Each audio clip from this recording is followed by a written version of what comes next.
तो आज की क्लास में हम देखेंगे क्लास 6 की हिस्ट्री। आज की क्लास में हम देखेंगे 5 लेसन को हमने इस बोर्ड पर पहले से तैयार किया है ताकि आपको आसानी से समझ में आ सके। देखिए, आपको मेरी बात को सिर्फ सुनना है, समझना है, बाकी आपको बोर्ड पर किसी प्रकार के शब्दों की जानकारी नहीं हो पाएगी। तो पहले पार्ट का नाम है क्या, कब और कहां और कैसे, यानी मनुष्य था उस समय, हिस्ट्री क्या है, कब घटित हुई, क्या खाते थे लोग, क्या पहनते थे, सबकी जानकारी हम पहले पार्ट में करते हैं। अब इसमें पहला कोई फर्स्ट टॉपिक है अतीत के बारे में हम क्या जान सकते हैं। अतीत के बारे में हम जान सकते हैं कि उस समय का मानव क्या खाता था, क्या पहनता था, कैसे खेल खेलता था, कैसे कहानी सुनता था और लोग कहाँ रहते थे। इस प्रकार की जानकारी हमें इतिहास में देखने को मिलती है। इसके बाद लोग कहाँ रहते थे, लोग नदियों के किनारे रहते थे जहाँ पर उनको सारी सुविधाओं मिल जाती थी। ठीक है, जल, शिकार करने के लिए जानवर मिल जाते थे, तो सारी चीजें उनको नदियों के किनारे मिल जाती थी। इसी के आगे देखे 2500 वर्ष पूर्व नगरों का विकास हुआ। देश का नाम, अब देश का नाम इंडिया पड़ा। इंडिया कैसे पड़ा? इंडस शब्द से बनकर बना है, मिलकर बना है, जिस संस्कृत में इसका अर्थ क्या होता है? सिंधु। यूनानी लोग सिंधु नदी को क्या बोलते हैं? हिंदोस या हिंदू। ठीक है, अब भारत में उत्तर पश्चिम वाले हिस्से में जो लोग रहते हैं, ईरानी यूनानियों के द्वारा उनको भरत नाम दिया गया, इस कारण भारत का देश भरत पड़ा। इसी के अलावा भरत राजा की कहानी भी इसके आधार पर ही सुनाई जाती है। अतीत के बारे में कैसे जाने? अतीत के बारे में पुस्तकों के माध्यम से, पांडुलिपियों के माध्यम से जान सकते हैं, जो किस लिपि में थी? प्राकृत तमिल लिपि में।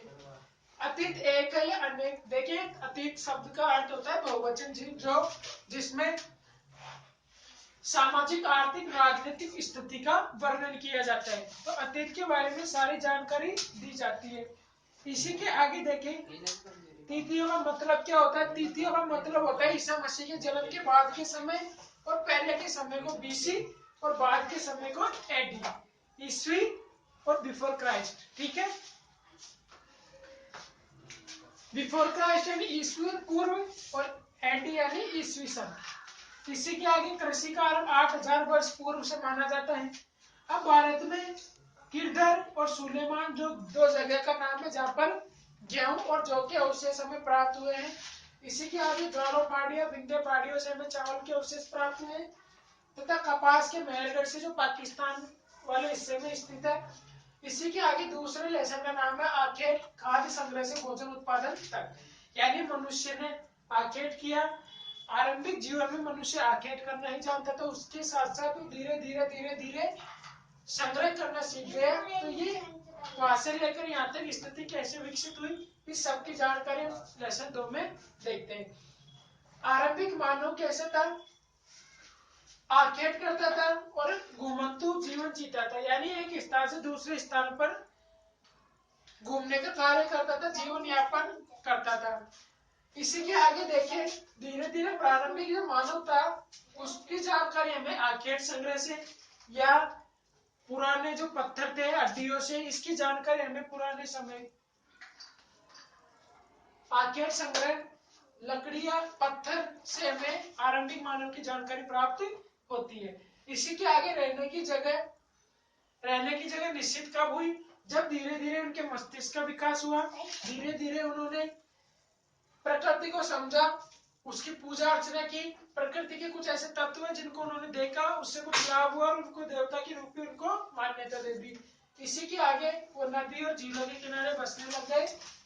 आग की खोज, कुरनूल गुफा से हमें कुछ राख के अवशेष प्राप्त होते हैं, जिससे पता लगता है कि उस समय आग की खोज हो चुकी थी। बदलती जलवायु के अनुसार घास के मैदान बने तथा जानवरों में वृद्धि हुई। खेती और पशुपालन की शुरुआत में गेहूं जो प्राकृतिक रूप से उग गए थे, धीरे धीरे मानव ने उसको देखा, समझा और बाद में उसको करना स्टार्ट कर दिया, इसलिए वो कृषक कहलाए। इसी के आगे इतिहास में हम देखते हैं एक नवीन जीवन शैली का आरंभ। बीज बोकर सुव्यवस्थित तरीके से उन्होंने फसल को उगाना स्टार्ट किया और बाद में उसका संग्रहण करना स्टार्ट कर दिया। जानवर चलते फिरते थे, खाद्य पदार्थ उनसे प्राप्त होता था। इसी के आगे मांस, दूध, खाद, ये सब हमें जानवर से प्राप्त होते हैं। स्थायी जीवन की और घर के अवशेष हमें मिलते हैं, जो बुरजाउन कश्मीर से इस चीज के अवशेष प्राप्त होते हैं। मौसम के अनुसार भंडारण करना। मेहरगढ़ में जीवन शैली, जैसे में गेहूं, जौ, चना, दाल, इस तरीके के कुछ अवशेष मिले। चावल, भेड़, बकरी, आयताकार घर के अवशेष प्राप्त हुए। मृतकों के कुछ कब्रें हमें प्राप्त हुई, जिससे उस समय की जीवन शैली का पता लगता है। तीसरे लेसन का नाम है आरंभिक नगर। आरंभिक नगरों में कुछ महत्वपूर्ण नगरों का विकास हो, जैसे कालीबंगा, हड़प्पा, मोहनजोदड़ो, लोथल, राखीगढ़ी। लेकिन हम व्यवस्थित रूप से 2 स्थलों के बारे में चर्चा करेंगे, हड़प्पा और मोहनजोदड़ो। हड़प्पा जो पाकिस्तान के पंजाब राज्य में स्थित है, ठीक है, जैसे में कुछ ऐसे अवशेष मिलते हैं।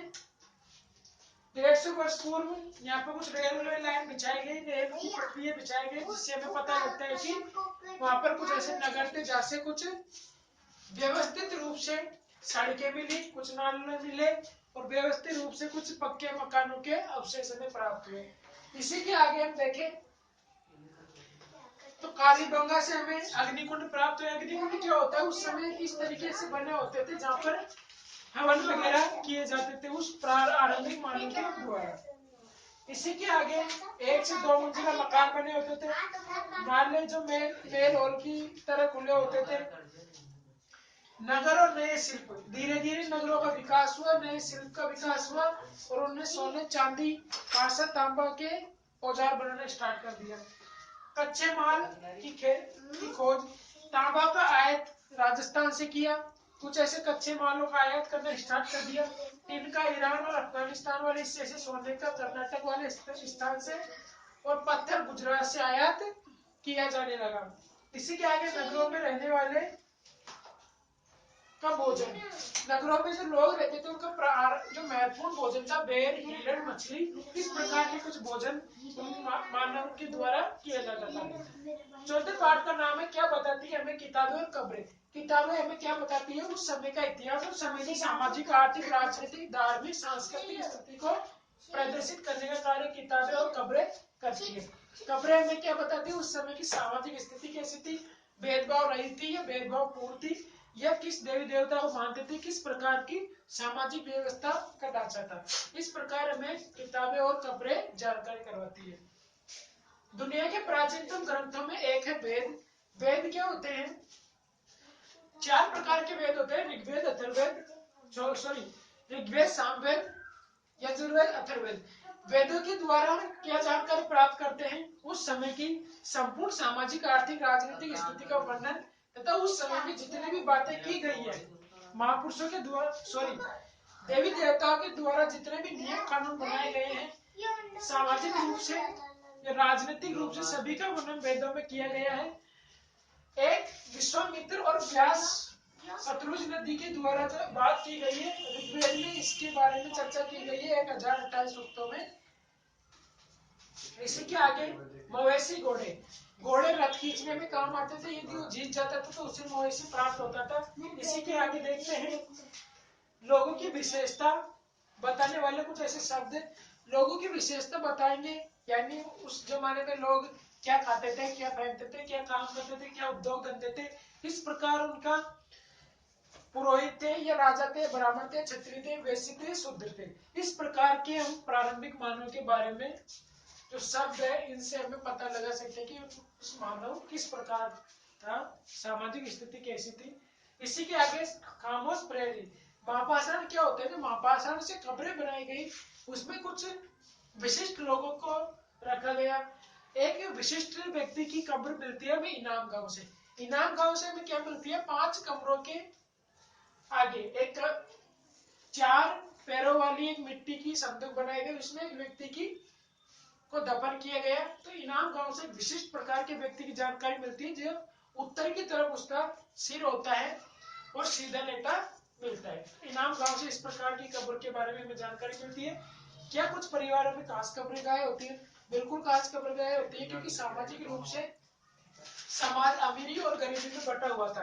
अमीर लोग उसके अनुसार जीवन यापन करते थे और मरने के बाद उसको जो उसको पसंद होती थी वो चीज उसके साथ दफन कर दी जाती थी। बाद में जो गरीब लोग थे उस समय के जो गरीब लोग थे उनके साथ उसी प्रकार की चीजों को दफनाया जाता था जो उनके स्तर की हो, जहाँ पे मिट्टी के बर्तन हो सकते हैं, कुछ खिलौने हो सकते हैं या कुछ आभूषण हो सकते हैं स्त्री के लिए। इसी प्रकार काम उद्योग धंधों में काम धंधे गेहूं चावल बाजरा तिल इस प्रकार के थे। गाय भैंस घड़ियाल मछली की हड्डियां भी प्राप्त हुई है, जिससे हमें पता लगता है कि इस प्रकार के उद्योग धंधे व्यापार वाणिज्य किया जाता था, इस प्रकार का भोजन वो प्राप्त करते थे।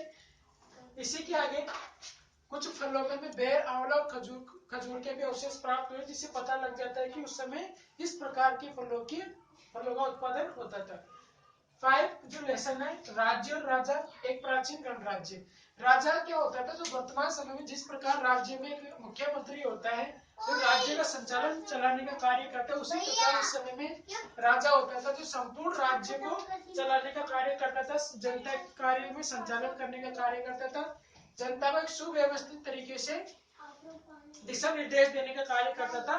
इस प्रकार राजा को चुना जाता था मतदान द्वारा, ये यज्ञ के द्वारा। यज्ञ 4 प्रकार के होते हैं, जिसमें अश्वमेध, वाजपेयी इस प्रकार 4 यज्ञ होते हैं, जिसमें अश्वमेध के द्वारा एक घोड़े को चारों तरफ छोड़ दिया जाता है, जिस एरिया में वो जाता है वो एरिया संपूर्ण राजा का हो जाता है। यदि उसको किसी प्रकार के राजा के द्वारा रोक लिया जाता है तो वो उससे युद्ध करना पड़ता था, यदि युद्ध में वो हार जाता तो वो राज्य उसका हो जाता था। इस प्रकार इस लेसन में इसकी बात की गई है। वर्ण को 4 भागों में बांटा गया, ब्राह्मण क्षत्रिय वैश्य शूद्र। उस समय सामाजिक रूप से 4 भागों में समाज को बांटा गया। ब्राह्मण का कार्य क्या होता था, मंत्र उच्चारण करने का कार्य। इसी के आगे क्षत्रिय इसकी सहायता करता था, इसकी रक्षा करता था, वैश्य इन दोनों में व्यापार वाणिज्य का काम करता था, शूद्र तीनों की सेवा करता था। इसके बाद जनपद का अर्थ होता है जहाँ पे जन बसते हैं, जहाँ पर एक जन का निवास होता है जनपद। और यदि बड़े स्तर पर रूप धारण कर ले तो महाजनपद। महाजनपद 16 प्रकार के होते हैं, जिसमें 2 होते हैं, 2 हमने महत्वपूर्ण रूप से लिए, मगध और वज्जी। मगध में राजा बिंबिसार और अजातशत्रु के बारे में विस्तृत आधार पर अगले लेसन में चर्चा करेंगे। इसी के आगे वज्जी, जिसकी राजधानी वैशाली है, मगध की राजधानी राजगढ़ है। तो ये 2 प्रकार के महाजनपद हमने महत्वपूर्ण रूप से इस लेसन में लिए हैं। बाकी के हम अगले नेक्स्ट टॉपिक में लेंगे। धन्यवाद।